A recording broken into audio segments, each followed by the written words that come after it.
অধিকারী, কত মহৎ চরিত্রের অধিকারী। আপনি মানুষের সাথে সদাচরণ করেন, আপনি কখনো মিথ্যা বলেন না, আপনি আমানতের খেয়ানত করেন না, আপনি অসহায় গরিব মানুষের সেবা করেন, আপনি পরোপকার করেন।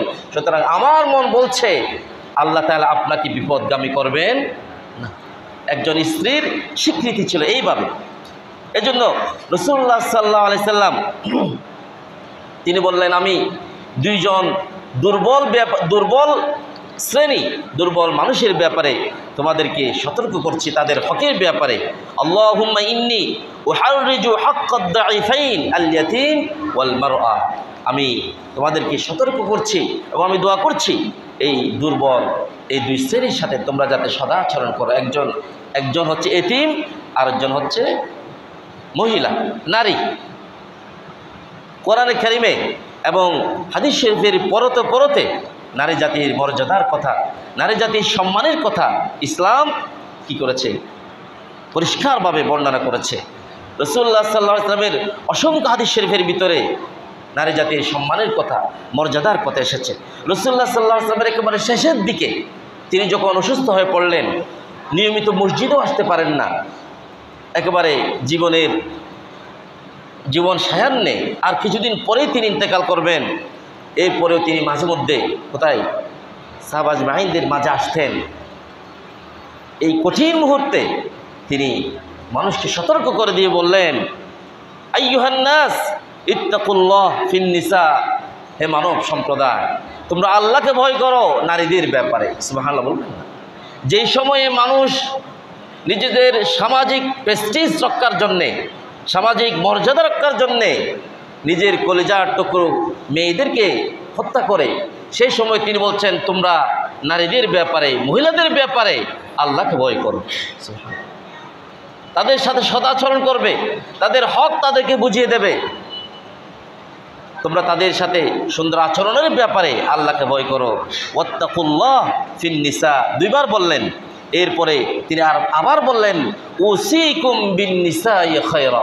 আমি তোমাদেরকে ওসিয়ত করছি, আমি তোমাদেরকে নসিহত করছি, আমি তোমাদেরকে উপদেশ দিচ্ছি, নারীদের সাথে তোমরা খায়রান, কল্যাণের আচরণ করবে, উত্তম আচরণ করবে। সুবহানাল্লাহ ওয়া বিহামদিহি, সুবহানাল্লাহিল আযীম।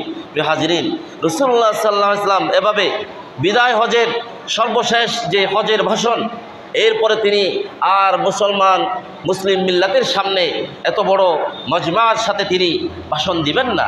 সেই বিদায় হজের ভাষণেও রাসূলুল্লাহ সাল্লাল্লাহু আলাইহি ওয়াসাল্লাম বলেছিলেন, উস্তুসু বিন নিসাই খায়রা, তোমরা নারীদের ব্যাপারে সুন্দর আচরণ করবে, কল্যাণের আচরণ করবে।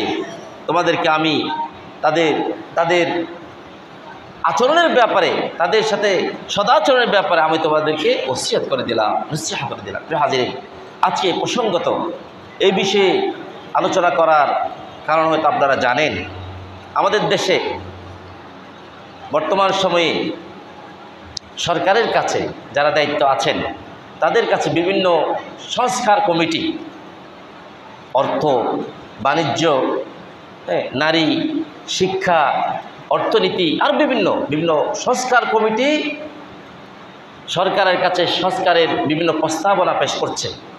আর সেই আলোকে সেই সংস্কারগুলি তারা করবেন। দুর্ভাগ্যবশত আমাদের দেশে যে নারী সংস্কার কমিটি গঠন হয়েছে, তারা আমাদের রাষ্ট্রপ্রধান, যিনি প্রধান উপদেষ্টা আছেন, তার কাছে বিশাল একটি নারী সংস্কার কমিটির একটি প্রস্তাবনা উপস্থাপন করেছেন। ইতিমধ্যে এই ব্যাপারে সোশ্যাল মিডিয়ায়, পত্রপত্রিকায় বিভিন্নভাবে কথা হচ্ছে, আলোচনা সমালোচনা হচ্ছে। আমাদের আফসোস হচ্ছে, নারী কমিটি সংস্কারের প্রস্তাবনা করার পরে মুসলমানদের টনক নড়েছে, ধার্মিক সমাজের টনক নড়েছে, সচেতন নাগরিকের টনক নড়েছে। এখন তারা বিক্ষোভ করবে, সমালোচনা করছে। বরঞ্চ এটি না হওয়ার আগে নারী সংস্কার কমিটিতে কারা আছেন এটা আগে মুসলিম মিল্লাতের জানার অধিকার দরকার ছিল। কি বলেন? আপনি সমস্ত পশ্চিমা বিশ্বের পাশ্চাত্য সংস্কৃতি, পাশ্চাত্য শিক্ষা শিক্ষিত এবং তাদের সংস্কৃতি যারা লালন করেন, দিন ধর্মকে যার তোয়াক্কা করেন না, এই ৯৫% অথবা তার চেয়ে বেশি মুসলমানের রাষ্ট্রে এমন কিছু মানুষ ওই কমিটিতে আসলেন যারা ধর্মকর্ম সম্পর্কে যাদের জ্ঞান নাই বললেই চলে, অথচ এরকম একটি সংস্কার কমিটিতে মুসলমানদের প্রতিনিধিত্ব করে, ধর্ম সম্পর্কে জানে, ইসলামিক নলেজ আছে, জ্ঞান আছে, এমন একজন দুইজন হলো মানুষ কি থাকা দরকার ছিল না? ইসলামিক নলেজ রাখে এরকম মহিলা নারী কি আমাদের সমাজে নাই?